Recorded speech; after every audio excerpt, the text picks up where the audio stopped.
lovely April day, and it's finally like sunny and pseudo warm. I mean, you still gotta wear a jacket, but you know. I was gonna make a joke about, you know, the apocalypse and how we have to fight for food, and thank God it's finally warm, so we'll be able to not suffer so much when it's cold in the evenings and we can't put fires in. Actually, no. The real thing that I was going to talk about is the ICE detention of an actual U.S. citizen. So, some people have been screaming it, some people have been saying it, others are whispering it, but it finally did happen. And here's what I got from that, okay? So, from these news stories, and I read a couple just to confirm all these interesting details. So, it's a 20-year-old kid born in America. He is an American citizen. However, he was taken to somewhere interesting in Mexico because he speaks a Mayan language, which I thought that was pretty cool. I don't know how close that is to Spanish. I would imagine it's got nothing to do with Spanish. But anyway, maybe it's a mix after like the Spanish, you know, not a true. That's weird speculation. Anyway,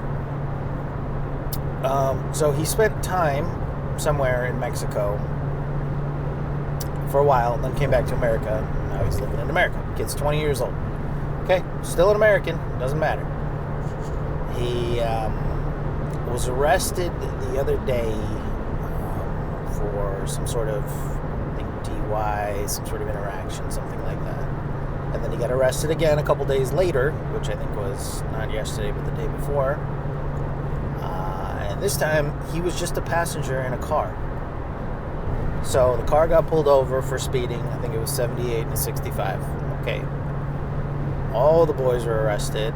And this guy was specifically written down in the report as illegal by a Florida patrolman. I think that's a state patrolman as well. Okay, following so far?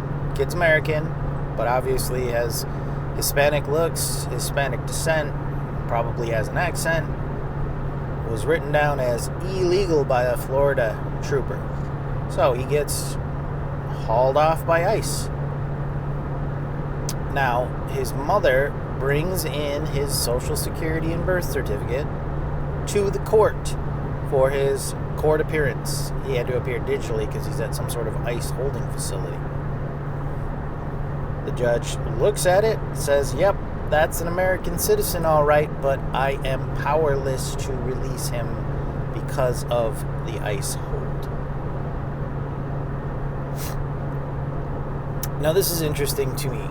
And spoiler update, he did finally get released after, I think, considerable backlash right now that's kind of brewing because of this whole brouhaha. He's obviously grabbing some guy that's an American citizen and throwing him in prison and then refusing to release him is bad optics no matter who you are. I would imagine that everybody, and you're not one of those MAGAs if you're listening to this podcast anyway, because if you've listened to any of my podcasts, you know that I'm really not on that side. So, it's pretty obvious this guy has been done wrong, right? And the real litmus test is, where do we stand? Because, again, look, if they want to wreck the Constitution, Trump wants to run for a third term, he's not going to listen to the courts, blah, blah, blah. That's cool. Now we're lawless, and, might makes right, basically. So we really need to figure out what we're doing, because if they say, I am the law, that's true in the sense that, like, their power makes them the law, and that's what they'll listen to, right? I am the law because I have federal agents willing to come and shoot you. Okay, most people to that statement would be like, yep, cool. Other people would go, well, I got my own collection of guns here, so why don't you fucking try it? Because I know there's a lot of Americans like that. However, the ones that are like that usually are on the other side anyway. That's sort of a joke, but there's plenty of Democrats with guns. it's concerning because, again, anybody you don't like, you throw in jail. And that's real Gestapo tactics. So ICE is the new Gestapo then. Gestapo. Which is pretty crazy. And the other crazier thing is the war it's on brown people, right? Brown people. If you're brown, you really are gonna have some issues here because let's just say, I mean, this is a kid. What if his mom wasn't in the country, could not bring his birth certificate and social security card? He's got one. He's an American citizen. And ICE was refusing to release him from that 48-hour hold, which is still fucking crazy after they proved it. It's like, okay, cool, judge says you go free. This judge says I am powerless. I'm not sure in what world that this is why we have checks and balances, people. Like, who was refusing to release him? The jail? Isn't the judge part of the judicial system? Isn't that jail part of the judicial system? Judicial system that would, have authority over that? ICE authority would supersede a judge's authority. This is where I'm struggling to really understand this concept of, yeah, ICE is federal. I get it. Cool. But ICE authority overrules a judge's authority because that's exactly what fucking checks and balances are for. Trump did not deputize ICE above the law. I mean, that would technically be a Gestapo, right? Isn't that the fucking definition? So there's a lot of things in this story that are starting to become really scary, and they could become really scary really fast because, again, if you're brown and black people and Middle Eastern brown people they're off the hooks right now. You guys are hey man, you guys get a little bit of breathing room. Now it's the Mexicans, right? It's the browns, and unfortunately I look like that, so I am lumped in with that category, right? It's not really unfortunate. I didn't mean unfortunately I'm unfortunate that I look like that. It's more like I'm in that category, even though technically I'm not like that. I'm sure we share a higher level of blood quantum than others because we look similar, but, I'm also homegrown American. So, yeah. We're on this weird path right now where it's like, and here's the thing, I'm sitting here scratching my chin going, okay, cool. So, again, violence might makes right. And, if ICE comes for you, they ship you off to that second location, you may not make it back ever again. People are saying, oh, well, I'm going to fight to the death to not go with ICE. But I think that directly plays into their hands. The problem is that once violence starts occurring against ICE officers, how long is it before they declare martial law and say they can do anything they want? Because that's really what they want. The fact that nobody's taken a shot at anybody, right? Nobody's been assassinated, murdered, killed, has also prevented them from doing a larger power grab of saying, we need to protect our politicians from the people, right? And that's, everybody knows that that's horseshit, but that's what they would do. That's what they would do. So it's like, if we incite the violence, we play into their hands. So what do you do in that situation? And I'm not quite sure yet, because the only thing I can think of right now is you just have to wait. You have to wait to see how this whole thing is going to play out. Because I guess, again, let's game plan this one. War gaming, right?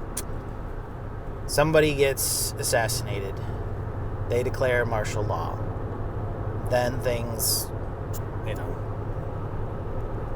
take a big turn for the worse because they have Gestapo, they have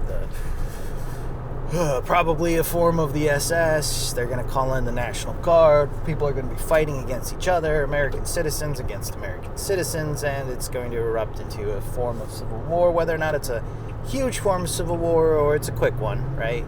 There's going to be some fractures, there's going to be divisors, there's going to be elements that are dangerous. Let's do the other way. Nobody gets assassinated. Everybody holds on. And they continue looking for whatever flimsy pretext they can to try and establish martial law. I mean, look, they're going to do it anyway. They're really on it. They've told us that in the playbook. They're going to try to do it. They're going to do it. What are we going to do about it?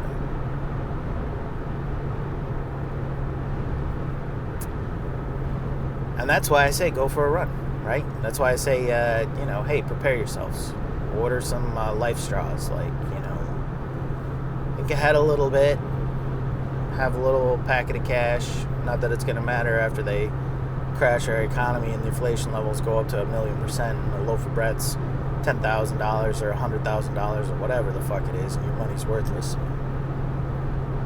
It is hard to believe that it could ever come to that point, but still, it's like, here we are, American being arrested by immigration. Where the fuck would they send him? Where would they send him? All brown people belong in the South? Is that the way that it goes? Is that the way that Americans think? And the crazy thing that still kills me about this entire situation is that, the other side, each side is gung-ho about the other side being wrong, right? And you can't, both sides this one. You really can't. You can't, because there's one side committing atrocities. Corruption on both sides, sure. Atrocities, no, that's only one. I didn't recall many atrocities being, under Biden. Obama had his stuff, sure. A couple people killed by drones and stuff like that. Skirting the line of constitutional crisis, but not quite the same as what we've got going on here. We've got everybody jumpy and willing to do this, so... yeah. Either way, I'd say we're on DEFCON 3 or 4. It's still not a DEFCON 5, but it's close. It's getting there. It's pushing these constitutional crises. I mean, seriously, you ruin the law of the land, then there is no law of the land. This is why there's these sayings. This is why we've had these rules, these laws, and things. This is why things are shaking out the way that they have. And I don't know. See, the stupidest thing is that we have laws in there that prevent these kind of things for a reason. That's like, you break it, cool, but how the hell are we going to fix it? It's going to be pretty difficult, like I said, especially when half the country hates the other half and nobody wants to come to agreement on anything. Maybe we should just restart fresh. Everybody who's in there now is gone. I've always had a thought, I'm going to go longer this time, but I've always had a thought that, okay, this would work in some ways if you had people, say, randomly selected to be politicians. Now, there's some bad things to that, but let me just explain. If you outlaw bribery, right, in any way whatsoever, so, bribery is not allowed.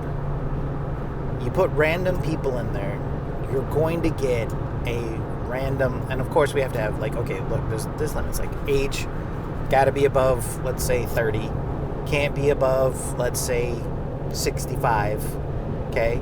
They serve, I don't know, one term. Yeah, let's go with one term, right? No corruption. Any corruption is punished extremely, over the deep end. Jail for, 20 years, okay? It's not worth it. And we pay them well. Let's say we pay them $1 million a year. That way corruption's even less likely. You can't bribe me because, fuck yeah, you can bribe somebody. I'll give you 20 million, right? It's the corporation thing. That's always the problem. It's the corporations are always, it's the corruption. Money follows greed. But you get a perspective from all walks of life. You get a perspective from people some people who want to protect the people. You're going to get crazy shit too. Here's the thing. I understand that you're going to get people who are crazy. You're going to get people who don't necessarily want to push the agenda too. But that's the point. You're getting perspectives. You're getting outside perspectives that are different than the corporate interest perspective that we get now. Because they get people in there, and they get them in there for 20 and 30 years. So they're so entrenched in the system, used to the corruption, no matter who you put in there, their dollar value just rises. Marjorie MTG went from I don't know how much to 22 million or some shit like that, right? While threatening to say, oh, the corruption is so bad. Yeah, bitch, you were part of it. That's not even Nancy Pelosi or shit. I can name a dozen others, but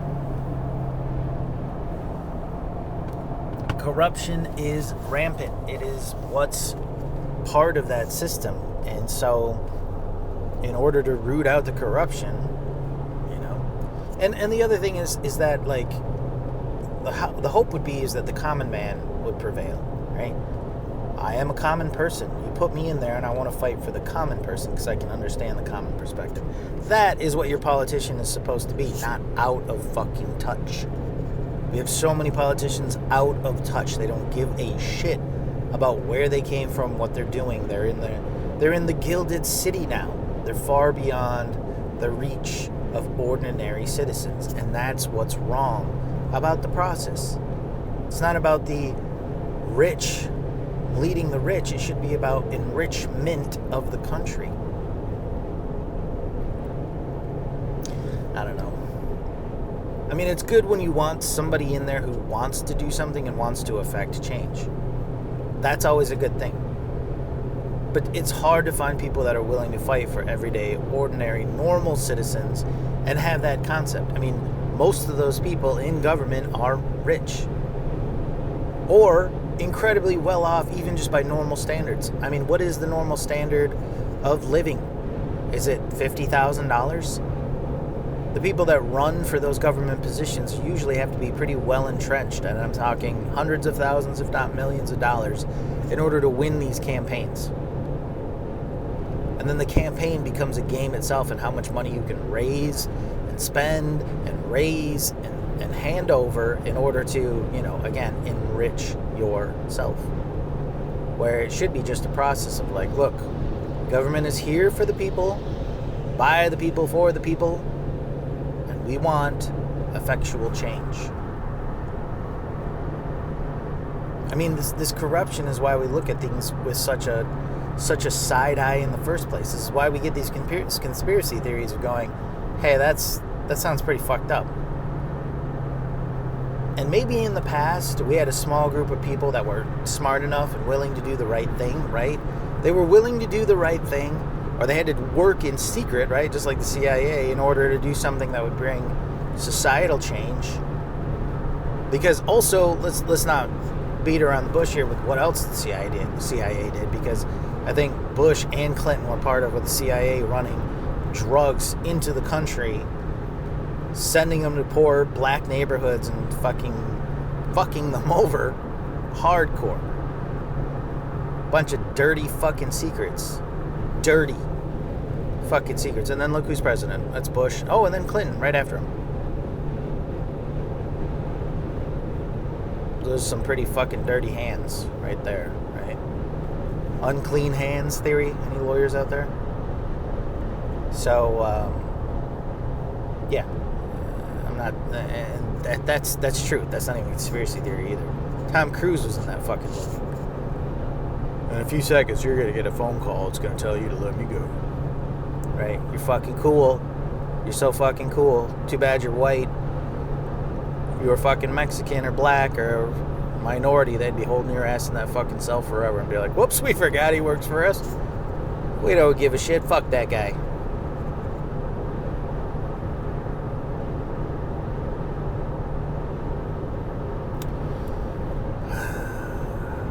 Look at this. This is supposed to be... Well, actually, it was just a rant about the government. Sorry. Anyway. So, I guess the moral is just be white. Be white, and you're okay. Props if you're pretty. You got that leg up already.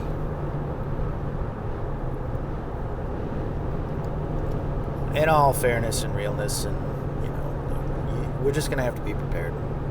We can war game and theory game and say human nature is X, Y, and Z, but stranger things have happened. So I'm holding out hope that somehow we can come back from the brink, or maybe we tip over the brink, but the brink isn't so bad that we don't have a full-blown brand new civil war in the process, because that would just be tiring. Maybe if I was 20 years younger, I'd be all young, dumb, full of cum, ready to go, but I'm 40 now. And I'm not saying I'm intelligent. I just have some wisdom to know that it's like, oh, this is going to suck. Does that mean I won't do it? No, I will absolutely do it.